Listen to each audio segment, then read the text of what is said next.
Saludos compañeros, espero que estén muy bien. Bienvenidos al segundo episodio del podcast Palabra Figurada, un lugar donde vamos a estar debatiendo sobre la literatura y sus alrededores. En esta ocasión me acompaña Lorena Velázquez, quien hablará con nosotros sobre un tema muy interesante y clásico dentro de la historia de la literatura colombiana, como es el tema de la violencia, la narrativa de la violencia en el siglo XX y parte también del siglo XXI, ¿no? Entonces, en este caso, voy a presentar un poquito a Lorena para quienes no la conozcan. Ella es licenciada en Letras por la Universidad Católica Andrés Bello e hizo una maestría en Literatura eh, Latinoamericana por la Universidad Simón Bolívar y usualmente está dedicada de lleno a la docencia universitaria en las áreas de la comprensión y producción de textos escritos de lenguaje y literatura latinoamericana en ambas casas de estudio, en donde pues es también jurado de tesis, tutora de trabajos de grado relacionadas con esas áreas que mencioné, y ha participado también en congresos y en publicaciones en revistas digitales sobre los temas de la narrativa contemporánea tanto de Venezuela como de Colombia. Por otra parte, también es creadora de contenidos para ediciones docentes de textos escolares, dentro de los que podemos mencionar Conexos del Grupo Santillana Venezolano, Ser Competentes Español 12, Grupo Santillá Panamá y Serie de Aprendizaje Eficaz Unidos, también del Grupo Santillana Costa Rica. También pues se ha dedicado a la recopilación y transcripción y revisión de textos de algunos escritores para la editorial de la Fundación de la Biblioteca Ayacucho de Venezuela, ¿ok? Entonces, bueno, Lorena, gracias por aceptar la invitación de hablar de este tema tan interesante. Gracias a ti por la invitación y bueno, esperemos que tu audiencia pues, quede un poco agradada y enganchada con la violencia, que es un tema polémico pero entretenido. Sí, claro. Bueno, es una de las ventajas de la literatura, ¿no? Como decía Aristóteles, que el hecho de que sea una imitación, una representación, lo hace atractivo, ¿no? Mientras que el hecho en sí generaría espanto. Y bueno, para eso vamos a hablar acá. Fíjate, una cosa con la que yo quiero comenzar es precisamente dónde demarcamos ese tema de narrativa de la violencia, porque si hablamos de violencia, primero que la violencia está desde que el hombre es hombre, ¿no? De alguna manera Marx decía que la violencia era la partera de la historia, y si nos ponemos a ver la historia de Latinoamérica, pues desde el llamado descubrimiento o la invención de América y pasando por todos los procesos de colonización, independencia, hasta el mismo día de hoy, pues todo es violencia, en todo hay violencia, no hay un momento en donde no haya ese fenómeno. Entonces, ¿desde qué punto la crítica literaria, al menos en Colombia, porque esto puede variar en otros países, la narrativa de la violencia existe como concepto? Porque si fuese porque el hecho de que haya violencia, hay literatura que habla de violencia, pues prácticamente desde las crónicas de India, y entonces empezaríamos con ciertos disparates desde el punto de vista teórico crítico. ¿Cómo lo conciben eh, tú y la gente que has leído? Bueno, creo que lo primero que has dicho de separar el tema de que muy puntualmente vamos a señalar lo que tiene que ver con el ámbito literario colombiano es lo más sano, ¿no? Podemos hablar de narrativa de la violencia en distintas naciones latinoamericanas, pues totalmente, tú lo has dicho, la violencia es prácticamente un fenómeno fundacional, ¿no? Y en eso tendríamos que recordar a Doris Sommer con todo este tema de los mitos fundacionales. Entonces, sí, vamos a hablar de Colombia y tenemos que tener en cuenta dos cosas. Primero, que la violencia es un fenómeno sociocultural, o sea, aquí hay un fenómeno además multifactorial que tiene distintas manifestaciones y una de ellas, por supuesto, se refleja en la literatura, simbólicamente hablando.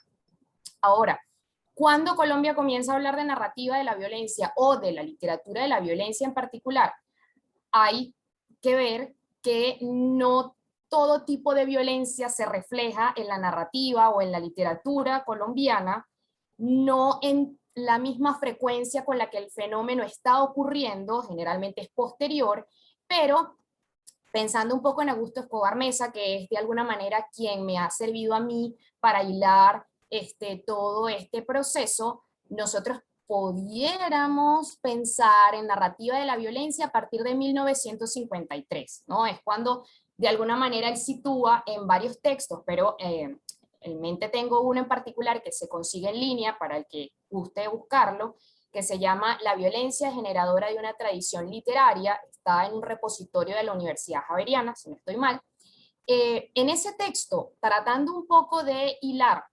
desde cuándo nosotros encontramos manifestaciones simbólicas, ficcionales de la violencia en Colombia, él señala 1953 como el año en que de alguna manera podemos realmente hablar de literatura de la violencia. Antes, por supuesto que había literatura de la violencia, pero él distingue un periodo, digamos, previo, en donde esa literatura no es tal porque estéticamente sacrifica muchísimo, ¿ok?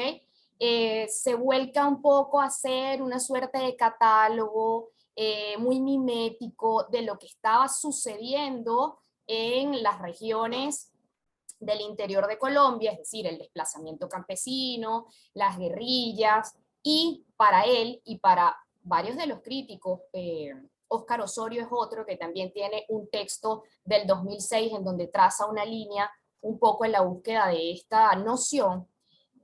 A partir de 1953 es que realmente hablamos de literatura como esta manifestación estética que sí tiene la intención de crear todo un andamiaje, ¿no? Personajes, espacio, tiempo, en pro de simbolizar. Antes de eso, estamos ante una literatura mimética, ante una literatura escrita por gente que muchas veces no era escritor. Incluso hay estadísticas, ¿no? De las 70 novelas en este periodo, según Escobar Mesa, solamente 19 eran de escritores que habían escrito algo antes. Los demás habían de alguna manera iniciado tratando de darle una resolución política, más que todo, a el problema que estaban vivenciando. Entonces hay que distinguir muy bien que tendríamos un periodo más afín al periodismo, ¿ok? Menos estético, y un periodo posterior, a partir de 1953 en adelante aproximadamente, que todavía está allí, en donde efectivamente sí hablamos de literatura como nosotros la concebimos, ¿no? Toda esta creación en pro de un espacio, obviamente, en donde podemos extender o tratar de darle una nueva respuesta a una realidad que sabemos que tiene otras implicaciones a nivel social. Entonces, fíjate que hay que, de alguna manera, determinar incluso hasta qué punto la introducción de la violencia en la narrativa para Colombia en un principio, y creo que esto tiene que ver con alguna de las pautas que habíamos discutido, no fue más que una necesidad panfletaria, ¿ok? Para algunos de denunciar, para otros de hacer carrera política, en un principio. Y después sí, hubo una suerte de toma de conciencia o de invitación más al camino estético, y entonces es lo que estamos viendo ahora todavía, ¿no? Unas muy buenas novelas en donde el fenómeno adquiere un carácter mucho más autónomo, no tan estridente, no tan marcadamente social, ni con esta necesidad de ser un catálogo extenso Mm. de manifestaciones, pues, viscerales, ¿no? Pero ya una pregunta, Lorena, ¿por qué precisamente esa fecha que tú señalas es como el antes y el después que marcan algunos críticos literarios? ¿Qué rodea ese contexto que puede hablar de esos orígenes? Recuerda un poco que Colombia tiene, bueno, Colombia como todas las naciones latinoamericanas, y tú lo dijiste, distintos fenómenos que inciden notoriamente en la literatura o que se reflejan. En este sentido, hay que recordar que para el momento en el que el Bogotazo sucede, ya Colombia tenía un problema, como todas las naciones, que era asumir un poco el tema de la modernidad, ¿no? Y ahí es donde vemos este periodo previo en donde los autores están buscando de retratar o visibilizar las vivencias del interior del país, absolutamente crudas en cuanto a las guerras eh, por el territorio, lo que tiene que ver con el desplazamiento. Al suceder el Bogotazo, hay un giro. Eso es un cisma, es mi percepción, ¿no? Y hay que ser muy cuidadoso. Yo respeto mucho la tradición literaria colombiana, no estamos dentro del contexto porque no pertenecemos o no identitariamente pues no tenemos la nacionalidad, ¿no? Pero Sí, lo hemos tratado, digamos, cronológicamente desde donde ellos mismos han demarcado ese espacio de diferencia, y es el Bogotazo el que gira un poco la vista y transforma el fenómeno violento, además de que lo traslada a la ciudad, porque ya no estamos hablando de que lo que ocurre en el campo, sino que ocurre acá, que son noches absolutamente caóticas, dantescas, todo lo que sucede con el asesino de Galán también es prácticamente algo mítico, ¿no? Y que ha dado tela para cortar a nivel de la literatura. Ese es el sigma, ¿ok? sí, Sociocultural. De ahí sí, en adelante, lo que se trata de recrear cambia muchísimo. Y claro. todo el aparataje se centra ahora en la ciudad, lo cual lo hace mucho más llamativo, ficcional, moderno, ¿ok? Y esta nueva literatura entonces comienza a encajarse un poco con esos otros discursos que se estaban dando en otras naciones también.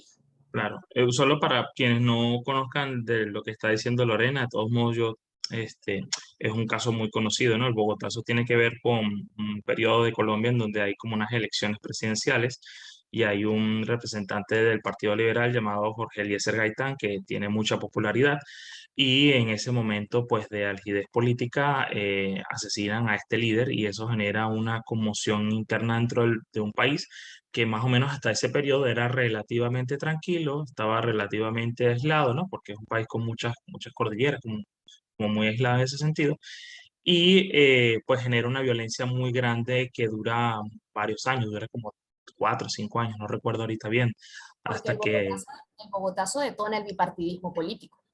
exacto. Eh, Entonces, de ahí viene lo que está mencionando Lorena, de cómo un evento atípico y que marca un antes y un después, como está diciendo ella, pues genera toda esta narrativa, ¿cierto? Exacto, entonces tenemos dos momentos prácticamente, ¿no? El Bogotazo, que lo situamos en 1948, demarca un cambio sociocultural importante porque hay unas demandas sociales que no se están viendo cumplidas, y entonces aquí ya estamos viendo que la violencia no es solamente esta violencia de yo te mato, yo te robo, sino cómo yo utilizo la violencia como una vía para conseguir o para reclamar ciertas necesidades, y entonces allí entonces se teje otro problema: qué tipo de violencia es la que comienza a surgir y cuál es la que se ve representada con mayor incidencia en la literatura. Pero sí, el Bogotazo cambia socioculturalmente y eso se refleja. Lo que viene después es un periodo amplísimo de casi 20, 25 años de bipartidismo, en donde liberales y conservadores, turnándose el poder, también dan cuenta de un fenómeno sociocultural que se va reflejando en la literatura poco a poco. Entonces, a partir de allí es que comienza, según Augusto Escobar Mesa, que es el que, insisto, ha tratado de organizar toda esta manifestación literaria, una real literatura con estas pretensiones estéticas reales, de ya no ser mimética, de no solamente denunciar, sino irse a, bueno, ¿qué hubiese pasado si? Entonces vamos a configurar personajes que le den de alguna manera voz simbólicamente a estos espacios, vamos a visibilizar. Eso es lo que sucede. ¿Y qué ocurre, por ejemplo, en estos casos que también he escuchado de que, bueno, de que la literatura de la violencia ya existía o ya, sí, ya tenía como nacimiento en obras como La Vorágine de José Eustacio Rivera o Mancha de Aceite de César Uribe Piedreita, que son obras que son de los años 20 años 30, o sea, décadas antes de que eso pasara? ¿Tú cómo los considerarías dentro de ese contexto? Mira, son obras que tienen manifestaciones de la violencia, sí, que simbólicamente representan un tipo de violencia que socioculturalmente está ocurriendo, sí. Estarían, bajo mi criterio y lo que yo he estudiado muy respetuosamente de la cultura colombiana, dentro de la tradición literaria de la violencia, no. Estamos hablando de narrativa de la violencia, de todas estas novelas que de una u otra forma centran su eje en ese fenómeno y en las Sí. manifestaciones del fenómeno. Y La Vorágine realmente es una novela principalmente regional, o sea, una novela que quiere representar a la región y a todo lo que eso implica, y tiene una carga denunciatoria, ¿ok? Y por eso la violencia está allí. Pero no es una violencia, a ver, no es una novela únicamente violenta, es una novela con costumbres, tradiciones, color local.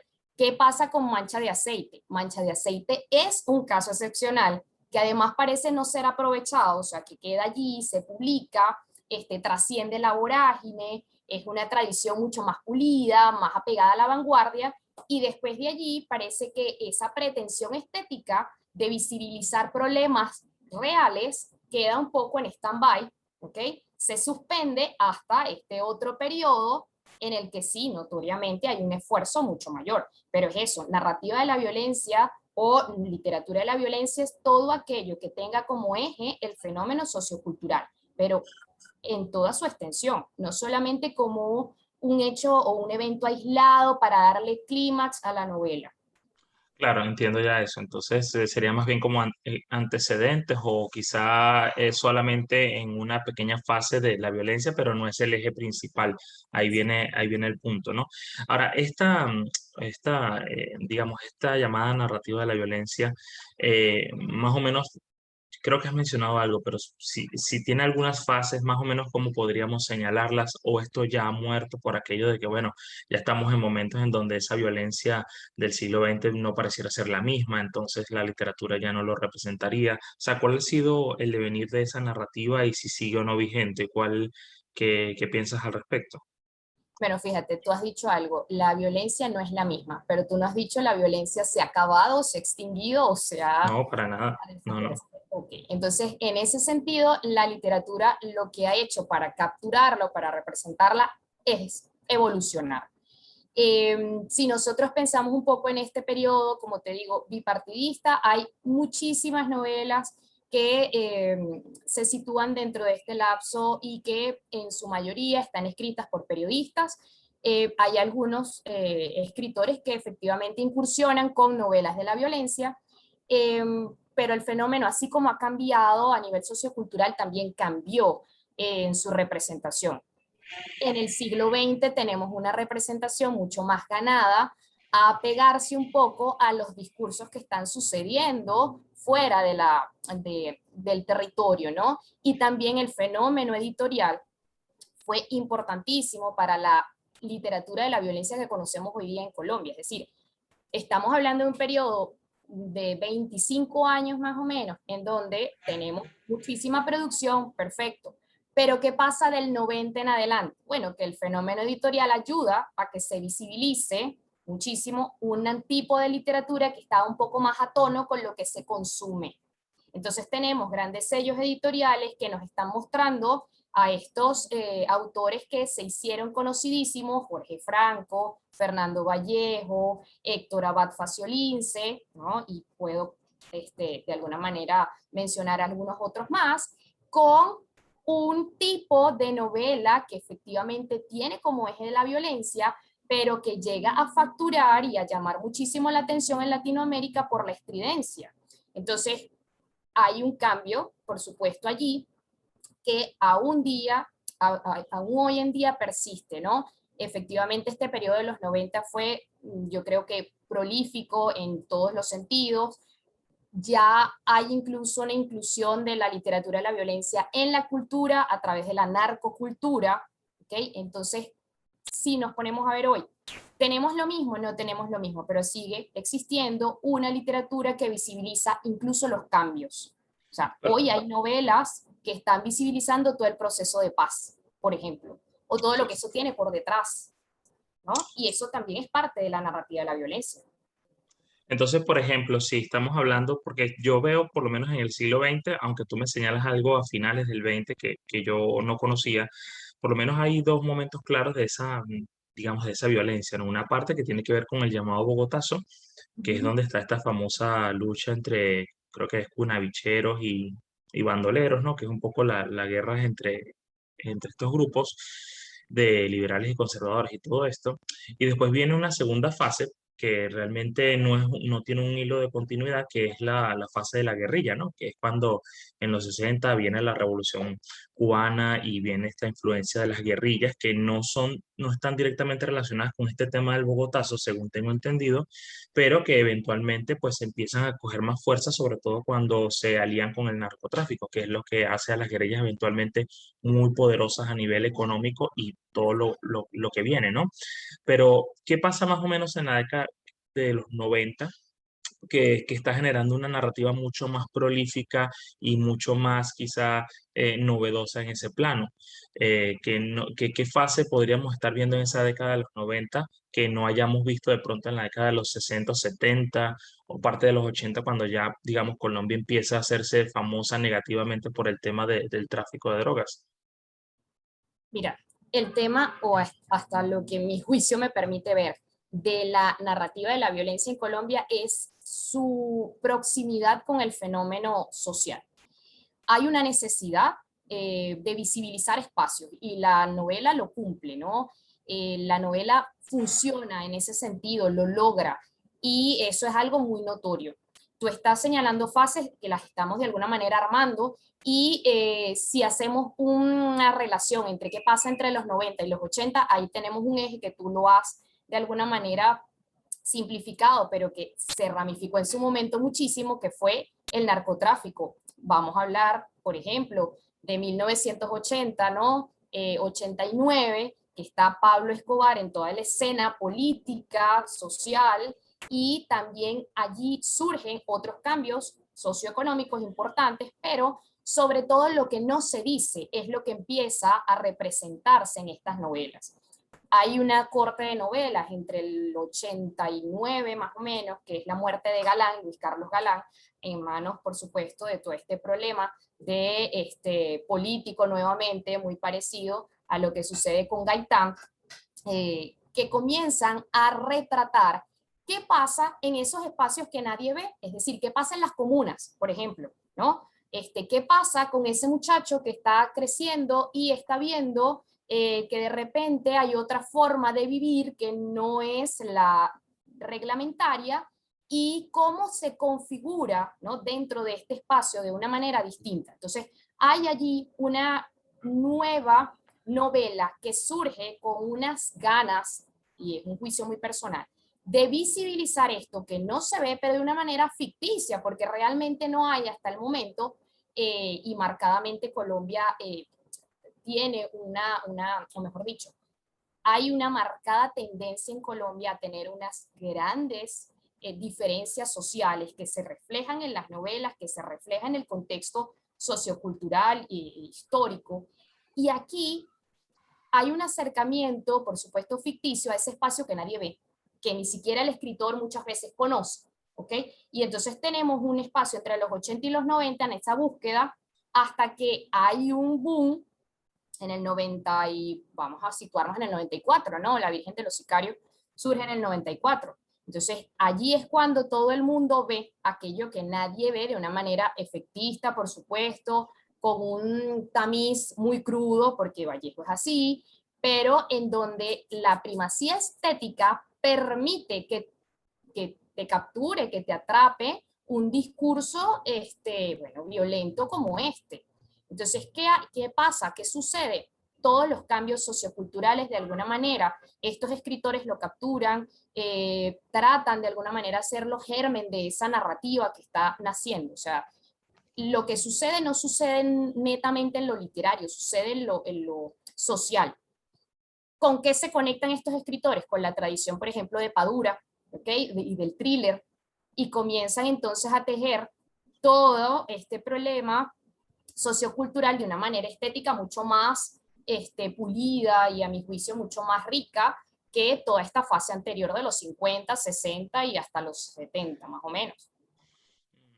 Entonces, por ejemplo, si estamos hablando que el eje es la violencia y eso va a cambiar y pareciera que desde que comienza hasta hasta la época más reciente empieza a privar cada vez un carácter más estético. Me llama la atención, por ejemplo, cuáles serían a tu juicio o lo que has leído las obras más representativas, por ejemplo, puedes decir una o dos de cada periodo. Por ejemplo, me hablas que hay obras en la época de los 50 que tratan este fenómeno. ¿Qué obras son inevitables leer? No puedes dejar de leer al momento de acercarte al periodo de los 50. ¿Qué obras podrían ser referenciales en la época de los 70, que sería como un segundo periodo ya más de la guerrilla, y así sucesivamente, ¿no? Me llama la atención eso. Mira, sí, es muy difícil hacer como un catálogo porque es dejar muchas por fuera. Sin embargo, tomando en cuenta eso, ya había de alguna manera determinado algunas, más que todo del 80 en adelante, porque es el periodo más conocido. Las novelas entre el 40 y entre el 50, mejor dicho, y el 70 son poco conocidas, muy difíciles de encontrar. La verdad que incluso para mi investigación fue sumamente escabroso buscarlas, no están digitalizadas la mayoría. Te puedo hacer referencias como muy puntuales y aisladas de algunos nombres, pero no te puedo mentir en el hecho de que no se consiguen con facilidad ni que tampoco las he llegado yo a ver totalmente lo poco que las he visto, ¿no? Entonces, digamos que voy a hablarte con mayor propiedad del periodo de los 90 en adelante, que sí me parece en el que uno puede ahondar mucho más, ¿no? Entonces, fíjate, del 90, No nacimos pa' semilla, de Alonso Salazar, es una de las novelas que siempre tú buscas, narrativa de la violencia, y va a estar allí como una de esas novelas que genera ese cambio a lo estético que está aupado por todo este nuevo contexto del narcotráfico y la guerrilla, que no se había visto tanto antes, ¿ok? Sí, la guerrilla existía, la guerrilla no es directamente producto del Bogotazo, es producto de las demandas sociales no cumplidas que se comienzan a visibilizar en el Bogotazo totalmente, y en No nacimos para semilla y El peladito que no duró nada, que es del 91, de Víctor Gaviria, se comienza a ver ese cambio del personaje que ya no representa el hombre maduro, tal vez, o el hombre de mediana edad, que está en la ciudad tratando de delinquir para sobrevivir, sino esta nueva generación que está surgiendo y los cambios que ocurren a su alrededor socioculturales lo permean, ¿no? Y entonces comenzamos a ver este nuevo ciudadano, entre comillas, que tiene una red de valores muy distintas, que tiene a la violencia como un eje fundamental para conseguir lo que se propone. Entonces, allí hay para mí un clic, ¿okay? Del 90 en adelante con estas dos, digamos, obras particulares. Si nos vamos un poco más allá, en el 94 es indiscutible hablar de Fernando Vallejo y la Virgen de los Sicarios, que es también, me parece que editorialmente un boom que da y abre paso a la narcocultura, todo lo que viene detrás con Rosario Tijeras, con Sin tetas no hay paraíso, la producción en demasía, diría yo, de las series televisivas, que también es un discurso, aunque no es literario, pero es un discurso estético, que van amalgamando más toda esta nueva cultura. Entonces ya la violencia no es el fenómeno que yo retrato dantescamente, sino que es toda una suerte de cultura, es algo que llevamos impreso, es algo que prácticamente nos permea. Eh, para no dejar por fuera Noticias de un secuestro en el 96, ¿no? De Gabriel García Márquez, que está dentro de la considerado como narrativa de la violencia, aunque no es, y lo sabemos, una novela que el autor haya hecho con esta pretensión de encajar allí, y refleja mucho esta concepción que tiene Márquez en su momento de la narrativa de la violencia. Hay un texto que está publicado por la revista Semana sobre Márquez y la reflexión de la narrativa de la violencia, como en un principio, estoy hablando del 59, ese texto de Márquez, para él no había una claridad del autor en retratar el fenómeno, es decir, la narrativa iba por un lado y no había nadie que retratara realmente lo que era la violencia simbólicamente hablando. Entonces, que él lo haya hecho tardíamente en el 96 es algo que sugiere muchas cosas que pensar. Sugiere que realmente allí hay un bagaje o hay un germen más estético que lo que él pudo ver antes, porque pudo presenciar todo.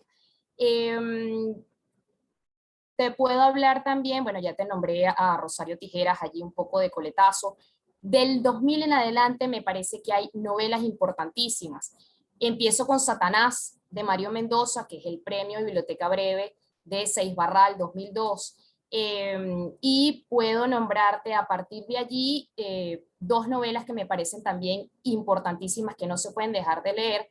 El ruido de las cosas al caer, de Juan Gabriel Vázquez, que también fue premio de narrativa, y una novela que a mi juicio es la que está de alguna manera más alejada de toda esta tradición en cuanto al, no alejada, tiene una vertiente muy distinta, que es El olvido que seremos, que Héctor Faciolince trata de alguna manera allí de novelar este testimonio de lo que fue la vida del padre y de lo que es la vida de él como hijo atravesado por la violencia, y recientemente tiene una película, ¿no? El olvido que seremos, está, creo que Sí. tiene un año la película allí. Entonces, te estoy hablando de las que en mi criterio tienen distintos ejes a nivel estético, unas más estridentes que otras, unas más viscerales que otras, unas más esquemáticas, que son las del 90 y las del 91, y este testimonio novelado, que a mi juicio es el que da otro giro más a la tradición literaria colombiana de las últimas décadas. Pero se me están quedando muchísimas por fuera, ¿no? No, claro, siempre es un poco injusto hacer antologías, pero también son muy necesarias por lo representativo, especialmente si alguien no conoce del tema por dónde puede empezar. Eso es un primer elemento, ¿no? Eh, la sicaresca, ¿en dónde quedaría dentro de todo esto, lo que llaman la literatura sicaresca? La literatura sicaresca es una vertiente en los 90 que sale de todo este problema del sicariato, en donde obviamente está la Virgen de los Sicarios, está Rosario Tijeras, que son personajes que ejemplifican o simbolizan a esta figura del sicario, que ya se venía construyendo, por ejemplo, en El Peladito que no duró nada, en el 91. Y esta vertiente de la sicaresca está íntimamente ligada con todo el proceso de Pablo Escobar, el narcotráfico y todo lo que surge, sobre todo en las comunas de Medellín. Y hay que estar muy claro en que la sicaresca tiene su eje fundamental en Medellín. O sea, es una búsqueda de retratar ese espacio de la comuna que no ha sido visibilizado. Y, Bien. por supuesto, ahí hay todo un trasfondo cultural que tiene otras implicaciones. Pero eso formaría parte de narrativa de la violencia, es un derivado de eso y adquiere autonomía como género. O sea, ¿dónde quedaría eso? Mira, depende de cómo lo veas. Hay algunos escritores, algunos críticos que hablan de la sicaresca como parte de esta narcocultura, ¿ok? Que es otra de las formas visibles de la violencia. Yo creo que aquí el tema es ver qué violencia estamos representando, y entonces allí tenemos que remontarnos teóricamente a ver a qué asidero nos agarramos, ¿no? Si estamos hablando de una violencia política y esa violencia política tiene implicaciones sociales, entonces estamos hablando que en la sicaresca se representa una violencia política, una violencia que tiene ciertas demandas que están producidas por una ineficacia estatal, y esa representación entraría como parte de la narrativa de la violencia, y digamos que es una suerte de raicilla, ¿no? Que se desprende. Autónoma, totalmente no, es mi juicio muy personal, pero sí tiene el impacto, sobre todo a nivel de consumo, de generar todo este tipo de discursos estéticos de los que estamos hablando, ¿no? Las series, Claro. sobre todo el tema de las series, ¿no? Y las novelas un poco más dantescas que llamaron mucho la atención en su momento.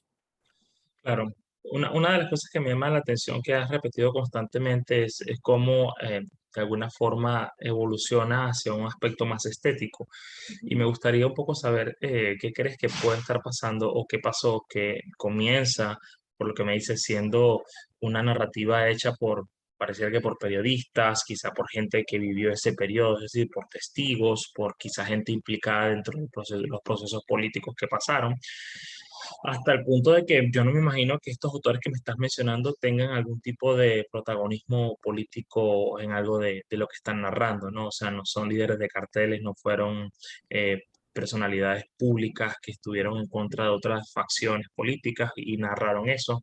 Entonces, me gustaría un poco saber a tu juicio qué crees que está pasando, que venimos de un momento o una narrativa, digamos, prototípica, muy rudimentaria quizás, a una en donde prácticamente encontramos ya premios literarios sobre ese tema. O sea, ¿qué pasó ahí? ¿Cómo lo estético cambió el rumbo de esta narrativa que parecía destinada pues a lo panfletario o a lo testimonial?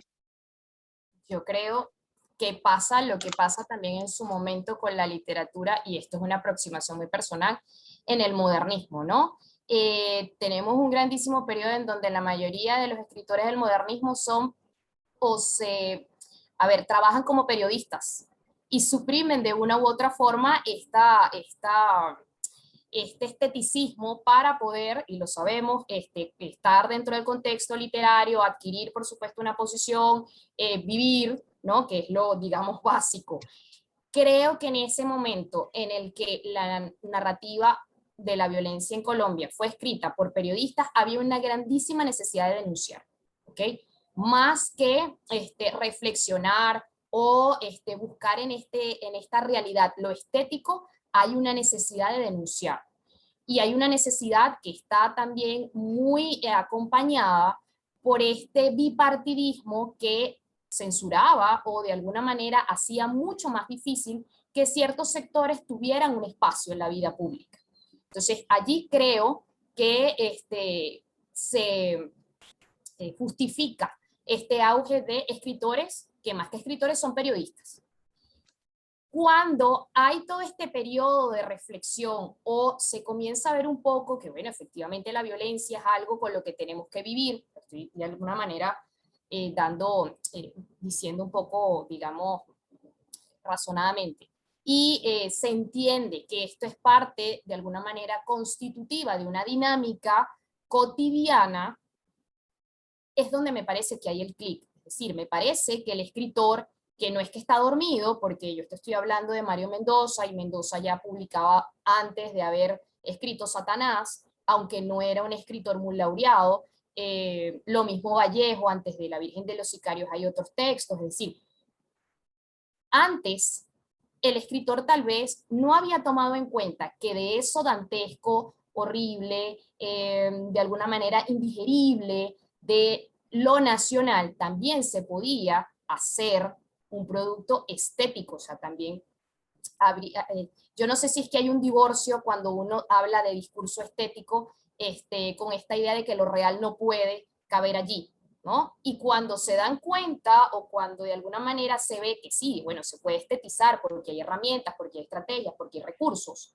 es que parece haber un cambio mucho más notorio. Y vuelvo al texto de Márquez, o sea, y este texto está en línea, publicado por la revista Semana. En 1959, Gabriel García Márquez, que es premio Nobel, que es el escritor de Cien años de soledad, dice claramente, no hay un escritor capaz de narrar la violencia, de hacer literatura de la violencia. Hay algunos que copian, algunos que denuncian, pero no hacen literatura de la violencia. Te estoy resumiendo el texto muy brevemente.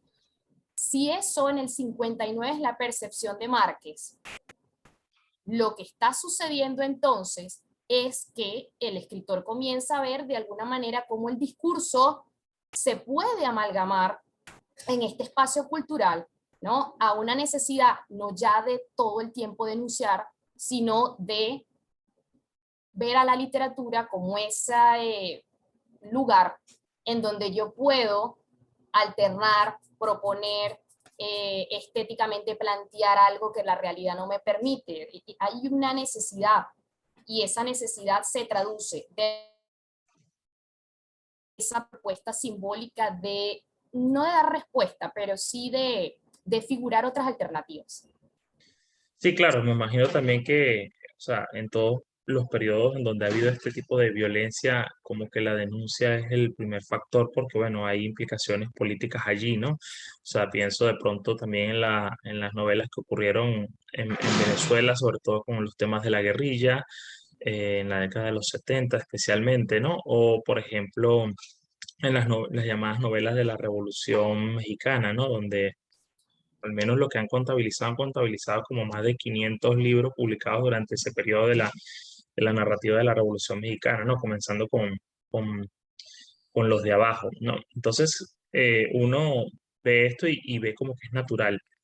Quizá también puede ser otro factor, estoy pensando sobre todo viendo el caso venezolano, no sé si en Colombia fue así, que el hecho de que eventualmente, pues digamos que los círculos culturales comenzaran a crecer mucho más, ¿no? Es decir, comenzaran a ocurrir talleres de narrativa, comenzaran a ocurrir becas para escritores, empezar a haber una circulación mucho más amplia de materiales literarios, y a la par de eso, pues una alfabetización muy importante. No sé si en Colombia pudo haber ese sido el caso que hizo que eventualmente los escritores tuvieran su, digámoslo así, algún tipo de, digamos, de profesionalismo, ¿no? Por decirlo de alguna manera, ¿no? Bueno, fíjate que Pensando, todos los que te estoy mencionando son o graduados en literatura o con estudios en literatura, ¿no? Los claro, del 20 en adelante. Y anteriormente la mayoría eran comunicadores. Entonces, estamos hablando de que sí hay un cambio que también tiene que ver con ese movimiento, digamos, de esos círculos literarios que existían. Estamos hablando de, bueno, Tomás Carraquilla pertenecía a círculos literarios y Carrasquilla está en 1926 publicando, 26, 28, La Marquesa de Yolombó. O sea que lo que claro, hay es una movilidad, ¿ok? De esta necesidad a los focos, sobre todo institucionales. Mendoza es profesor de la Javeriana, por ejemplo. Vallejo ampliamente conocido por sus dotes de gramática, es decir, estamos hablando de gente que comienza a plagar la escena, pero con muchísima más propiedad y dominio del discurso estético, ¿sí? claro. Entonces eso es un factor sin duda que, digamos, si se ha estudiado, pues estoy seguro de que sí, pero es un factor que implica, porque además de la distancia histórica, ¿no? No es lo mismo haber vivido el hecho, que hayas perdido un familiar por ese proceso, a que tú seas, no sé, el tataranieto o el bisnieto, ¿sabes? O no tengas nada que ver con ese proceso, tienes una distancia mucho mayor en el tratamiento de la violencia, ¿no? Eso también. eh, Mira, quisiera ir un poco a la parte del siglo XXI, donde todos sabemos pues que se estaban haciendo, no sé en qué estado seguirá o si se volteará lo del tratado de paz entre el gobierno y las FARC y estos grupos paramilitares y todo eso. Y quería saber si, cómo veías tú que eso pudiera de alguna manera afectar o qué impacto crees que vaya a tener en la narrativa de la violencia este tipo de acciones que parecieran... eh, querer terminar con la violencia. O sea, va a morir el género, qué estamos viendo desde el punto de vista narrativo que traten esto, o qué modificaciones podría estar haciendo este nuevo acontecimiento dentro de esta nueva literatura en Colombia. Mira, hay una transformación y ya es notoria. Y voy a hablar de dos novelas muy puntuales. El cielo a tiros, de Jorge Franco, del 2018, y Será larga la noche, de Santiago Gamboa, que no lo nombré antes, pero está también dentro de la narrativa de la violencia con un texto breve. Esta novela de Gamboa es del 2019. Será larga la noche y El cielo a tiros son dos novelas cuyo eje fundamental es el post-conflicto. Es decir, ya hay entonces una suerte de ficcionalización de este proceso de caras a lo que es ya una nueva fase de la violencia. La violencia como fenómeno social no va a extinguirse, es prácticamente parte de nuestra dinámica.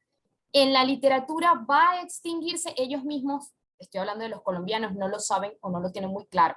A nivel crítico hay textos a partir del 2018 en distintas publicaciones, sobre todo diarios, en donde hay una reflexión en la búsqueda de qué va a pasar o con esa gran interrogante de qué es lo que va a pasar con la literatura de la violencia ahora.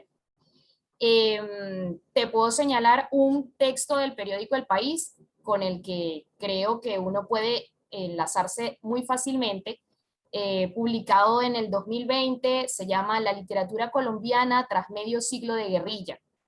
Es de Catalina Oquendo. Esta periodista trata de dar respuesta a esa grandísima pregunta de qué es lo que puede pasar con la narrativa de la violencia ahora. Y ella publica este texto el año pasado y ya Gamboa había publicado una novela en donde los personajes son o víctimas del conflicto o guerrilleros, como es el caso de uno de los personajes, que está fuera del conflicto y quiere reinsertarse a la vida social, ¿ok? Y está entonces en la búsqueda de esa identidad, porque no puede volver a ser lo que era, no quiere, pero no es aceptado tampoco por eso que fue. Entonces ya ahí estás viendo, en el caso de la novela de Gamboa, una propuesta en entender un poco a estos nuevos actores o a estos actores que ya estaban, el guerrillero, el sobreviviente, el desplazado, pero desde otra faceta.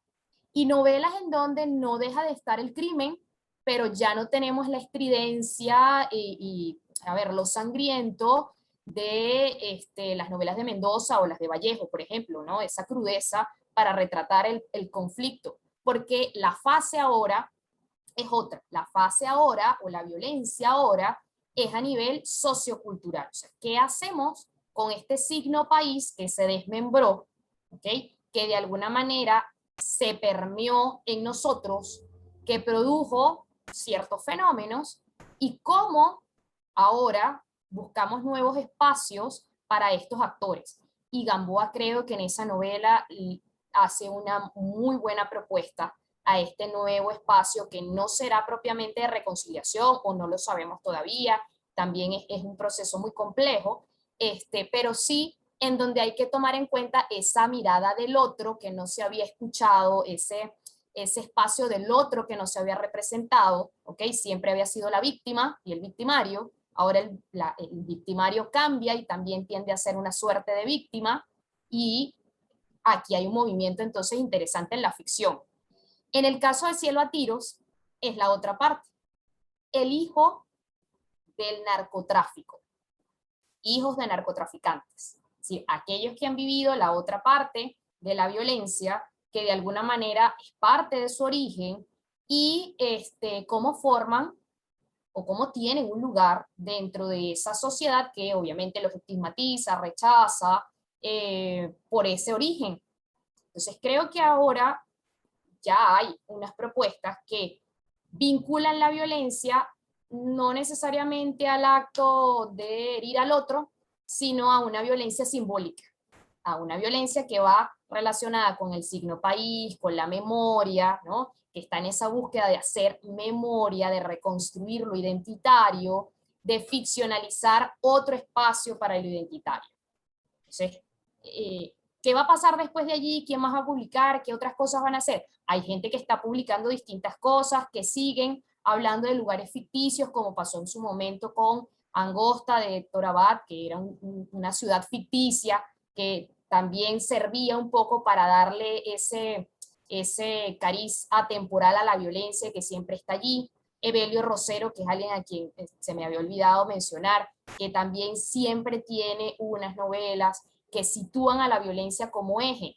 Habría que esperar ese tipo de manifestaciones, ¿no? Pero puntualmente te hablo de esas dos publicaciones, además de un sello editorial importante, es decir, que van a ser bastante difundidas, que ya lo son, que han tenido eco. Entonces, eso también creo que puede impulsar, ¿no? Que de alguna u otra manera hayan otros interlocutores allí tratando de ficcionalizar este proceso. No creo que Claro, se... y también da el punto, tomando en cuenta lo que estás diciendo, sería que no hay, o sea, tampoco podríamos decir que va a morir la narrativa de la violencia, toda vez que es un hecho histórico del cual pueden beber los autores y seguirán bebiendo, ¿no? De la misma manera en que existe novela histórica, aunque ya el hecho histórico ocurrió, lo mismo podría decirse en este caso, pero sí vamos a ver, como me estás diciendo, por lo menos ya hay unos atisbos de nuevas reflexiones sobre el tema posterior al conflicto que vale la pena reflexionar, ¿no?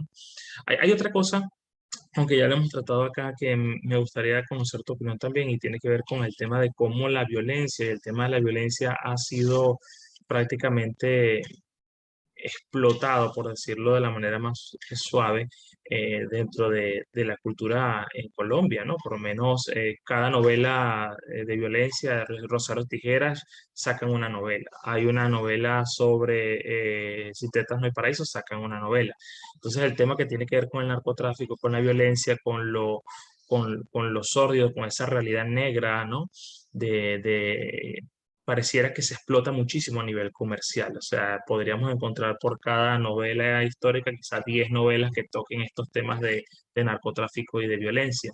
Entonces, la pregunta que yo me hago y que he encontrado opiniones muy diversas es hasta qué punto esta explotación o esta necesidad de hacer este tipo de cuestiones por motivos, digamos, de dinero y eso, no estaría afectando a la literatura en general, ¿no? No estaría haciendo que, bueno, que encontremos una cantidad enorme de este tipo de literatura de violencia donde hoy en día quizá solamente el 1% valga la pena y el resto sean los periodistas, los cronistas de siempre que había en los años 50 o 60, ¿no? Entonces, no sé cómo lo ves tú, esta explotación eh, de esta temática, ¿está haciéndole bien a la literatura y a este género? O más bien lo está limitando, lo está banalizando, lo está volviendo algo que cualquiera podría hacer, ¿no? Cualquier persona que quiera ser escritor, entonces escribe una historia de violencia que hay por su barrio y sobre esa base lo publica y entra en el mundo supuestamente de los literatos. Yo creo que la banalización ya ocurrió y ha pasado un poco, ¿no? Sí, Rosario Tijeras en todas las formas, ¿no? Película, seriado, comprada además por sellos internacionales, televisores internacionales y remasterizada. Eh, lo mismo pasa con Sin Tetas No Hay Paraíso, que tiene además como dos o tres partes distintas en un seriado.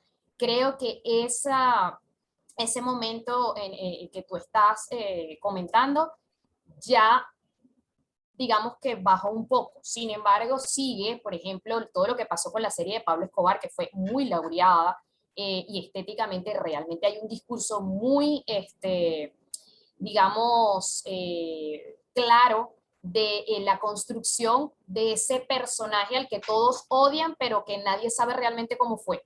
Entonces, Ujú. creo que también hay una necesidad de consumo, precisamente de ver eso, que no nos puede decir nadie que no esté dentro, ¿no?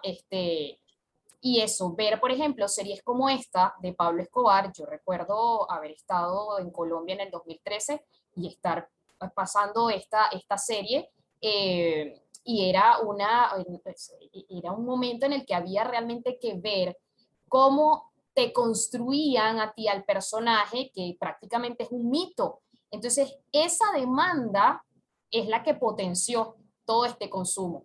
Hoy día no lo veo tan así, creo que ha mermado. No creo tampoco que esto le haya hecho daño a la literatura y entonces tengamos una parte, una muestra literaria paupérrima y otra que sí realmente es, digamos, seria o estéticamente más pulida. No, creo que sí hubo un momento en donde había una demanda de la espectacularización del fenómeno que llegó a este punto, pero no fueron tampoco cualquiera los que publicaron, ¿no? O había muchísima gente publicando, pero no fueron todos los que se visibilizaron. Se visibilizaron aquellos que los grandes sellos editoriales, y estoy hablando de Alfaguara y de Seis Barral puntualmente, visibilizaron.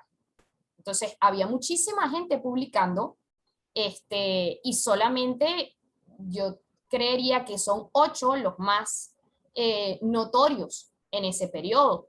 Gustavo Bolívar, por ejemplo, que es el autor de Sin Tetas No Hay Paraíso, primero se hace conocida la novela, ¿no?, en televisión que el texto, y el texto fue publicado por Oveja Negra, si no estoy mal, ¿no?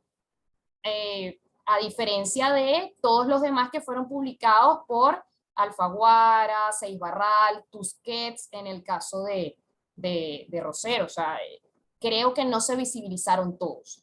Y no, a ver, ¿hasta qué punto le hizo mal o le hizo bien? Es una tradición literaria, o sea, para ellos es parte de su tradición literaria. No creo que les haya hecho mal, no creo que tampoco les haya hecho bien, no sé si me explico, es parte de su tradición estética, es parte de lo que también deriva en otros discursos, en la poesía, por ejemplo, que hoy día tal vez no se vea tan notoriamente o tenga estos vericuetos mucho más sosegados, es otra cosa. Pero no creo que hayamos tenido gente de repente que escribiera tan mal y publicara, o sea, creo hasta ahora haber leído cosas que por muy testimonial que quisieran ser, conservaban, ¿no? Ese cariz. Claro, Uh-huh. En mi claro, juicio. entiendo.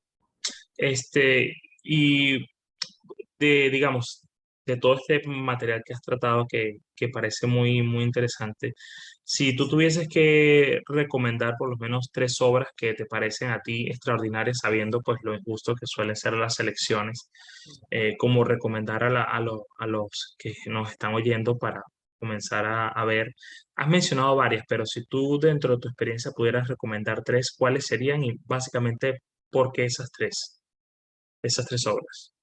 Es un tanto, bueno, siempre va a ser difícil, pero yo diría, por ejemplo, vamos a hablar de autores, y creo que allí puedo señalar, y es más fácil. Creo que un autor que no hay que dejar de leer es Héctor Abad Faciolince, por dos cosas. Es alguien que ha vivido una parte de esa violencia, pero que la ha de alguna manera utilizado como un recurso estético sin permear, ¿no? Esa estridencia, ¿no? La pérdida del padre, vamos a hablar del olvido que seremos, para mí es una novela que hay que leer, que hay que hermanarse un poco con ese signo país allí y ver cómo se construye una subjetividad, ¿no? Que es la de, sabemos que es autobiográfica, pero hay allí una construcción de una subjetividad que puede ser la de cualquiera que habite un espacio, no necesariamente Colombia, y eso es un trabajo estético a mi juicio importante. ¿Okay? Sobre todo para lo que es la literatura latinoamericana. No puedo dejar de lado a Mario Mendoza porque ha sido el autor con el cual obviamente he comenzado todo este tema investigativo. Y Mario Mendoza, que es un autor además que tiene distintas facetas de la violencia, pero sobre todo está muy estridente y que ha sido muy criticada por ello, es decir, él fue muy criticado y muy poco leído por sus pares por ser absolutamente dantesco. Creo que no necesariamente en Satanás, que es la más visible de las novelas, tiene una propuesta ligada un poco a esa novela de la violencia contemporánea. Yo creería que hay novelas posteriores de Mendoza que habría que visibilizar, pero recomendaría Scorpio City, ¿no? Que es una de las más antiguas, es del 98, pero que también recuerda mucho otras novelas latinoamericanas y la pone en diálogo totalmente a esa Bogotá sórdida, sitiada, etc. Y el tercero, que creo necesario y porque sus académicos lo reconocen como tal y tuve la oportunidad de compartir con una profesora colombiana que me hizo este señalamiento y es cierto, Evelio Rosero, ¿okay? Los ejércitos de Evelio Rosero, que no es una novela muy reciente, pero sí muy notoria dentro de esta tradición, creo que da unas luces interesantes a quien quiera acercarse a ver qué sucede en este tipo de narrativa. Y obviamente estoy diciendo, o puede pecar alguno de decir, pero no mencionó a Rosario Tijeras, no mencionó a Franco, No, a los pero que los uno grandes ya se conocen, ¿no? De alguna está. manera. Pero si hay alguien que se quiera acercar al fenómeno, más allá de esta visibilidad que le da el sello editorial a estos señores, que sí escriben muy bien, bueno, creo que ahí hay tres. Y a Vallejo, que no hay que dejar de leerlo, es Claro, necesario, cualquiera de sus novelas. claro, pero por lo menos estos tres son buenos para empezar y además son relativamente contemporáneos, con lo cual pues parte de la estética que uno puede compartir no la va a ver reflejada allí, ¿no? De repente ver textos más antiguos podría ser un poquito más complicado por esto que hemos hablado del carácter apegado a la realidad, etcétera, etcétera. Y bueno, un poco ya tratando el tema y para terminar pues la charla, desde el punto de vista académico sabemos que no hay temas que no puedan ser abarcados y que todos los temas son susceptibles de ser renovados, pero al ser un eje que se ha tratado seguramente por mucho tiempo y por muchas personas, a mí me queda la duda desde el punto de vista académico, que es lo que haces tú.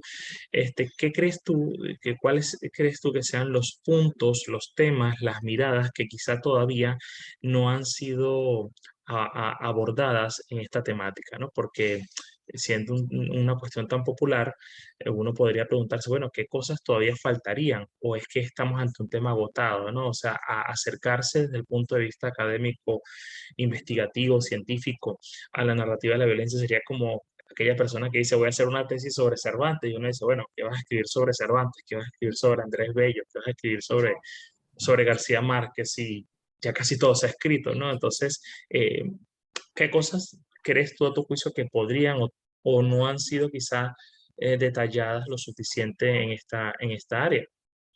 Mira, sería muy interesante y creo, porque lo he notado en algunas novelas, pero no en todas, que el personaje femenino, ¿ok? Que sí tuvo su preponderancia con Rosario Tijeras, eh, adquiera nuevamente el protagonismo y fuera un personaje femenino que estuviese construido bajo este nuevo signo país que está también en construcción. Yo creo que eso es algo, o es una deuda, creo yo, muy a mi criterio, Claro, de manera muy respetuosa de esta tradición literaria, que no ha sido visto, ¿no? Uno ve a Rosario Tijera y entonces esta mujer que, por supuesto, tiene una visión de su feminidad que está atravesada por la violencia, pero ves personajes femeninos en otras obras un tanto catalizadores que no adquieren una predominancia. Bueno, ¿y por qué no volver al protagonista femenino? O sea, aquí hay un cambio interesante y los libros que son académicos, que son propiamente de sociología y que han estado siendo publicados en los últimos, yo diría 3 años, ¿no? A raíz del posconflicto, han dado muestra del testimonio sobre todo femenino, ¿no? De esa mujer que perdió al hijo, que perdió al esposo, que además se trasladó. Es decir, hay una vertiente allí que yo creo que sería muy interesante ver, que comienza Gamboa a verla en Será larga la noche, porque los personajes que llevan el hilo de la historia son femeninos y la guerrillera que ha sido desmovilizada es la que de alguna manera va acoplando toda la historia. Entonces, fíjate, ahí ya tenemos algo que no se había visto, la guerrillera desplazada, ¿no? No claro. sabemos. Ese personaje femenino creo que es una deuda, a mi juicio, de esta narrativa y que sería interesantísimo verlo. Interesante, totalmente. No creo que, a ver, la memoria es un tema que se va a comenzar a tejer, el testimonio ya está a nivel sociológico, ya hay muchísimas publicaciones, sobre todo académicas, y va a seguir, no creo que pare, pero creo que el personaje femenino, la construcción de un personaje femenino contemporáneo, Claro. a tono con este nuevo contexto, creo que eso es algo que habría que esperar. O que se puede estar viendo que vaya cambiando un poco viendo las señales del presente, cuáles van a ser los hechos del futuro, ¿no? Esa mirada prospectiva de qué podemos estar viendo. También es muy interesante. Bueno, nada, mira, realmente yo he quedado fascinado con la conversación que hemos tenido, Lorena. De verdad te agradezco mucho una vez más que hayas tomado el tiempo de conversar sobre este tema tan interesante y que, bueno, nada, es una de las venas que atraviesa pues la literatura latinoamericana y no me queda más que agradecerte por haber estado en este espacio. Vale, no hay problema. A mí encantada. Esta es digamos, mi vicio un poco, el tema de la violencia se ha convertido en un vicio que consumimos. Claro, Este, y bueno, en particular la violencia colombiana, que es a lo que me he dedicado, digamos, académicamente. Y es algo que va a seguir. Entonces, me encanta que haya gente que vea tu canal, que tal vez se interese, que esté resonándole algo y que pueda encontrar aquí un asidero para investigar o para hacerse un lector ávido en el campo, pues yo agradecida con tu espacio. no, no, y también es parte del objetivo y quiera Dios que siga siendo así. Bueno, nada, nosotros vamos a colocar también en la sección de la descripción información de contacto para las personas que quieran hablar contigo, que quieran cualquier tipo de información o lo que sea, pues para que lo sepan que en la parte de la descripción pueden hablar con Lorena Velázquez sobre cualquier cosa que les llame la atención, ¿ok? Y bueno, nada, compañeros, eso sería todo. Muchísimas gracias por estar en este episodio número 2. Los invito a que sigan el canal. Vamos a tener nuevos videos sobre temas fascinantes como esto que acabamos de tener hoy. Y no me queda más pues que agradecerles su estadía. Nos vemos en los siguientes videos y hasta pronto.